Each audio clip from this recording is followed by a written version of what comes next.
பெரியாரை விமர்சித்த சீமானுக்கு ஈரோடு கிழக்கு இடைத்தேர்தலில் மக்கள் தக்க பதிலளிப்பார்கள் என்று முன்னாள் ஒன்றிய நிதியமைச்சர் ப. சிதம்பரம் தெரிவித்துள்ளார்.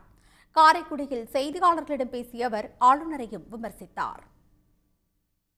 தேர்தல் காலத்திலேயே சொல்லல, இப்ப ஈரோடுல நிக்கிறார்ல, ஈரோடுல அவர் பெரியார் பிறந்த ஊர்ல சொல்லட்டுமே, எத்தனை மக்கள் அவருக்கு ஆதரவாக இருக்கிறார்கள் தெரிந்து போச்சுல.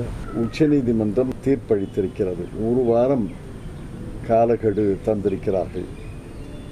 ஆளுநருக்கும் அரசுக்கும் இருக்கக்கூடிய முரண்பாடுகளை எல்லாம் ஒரு வாரத்தில் தீர்க்க வேண்டும், இல்லையென்றால் நாங்களே தீர்ப்போம்ங்கிறாங்க.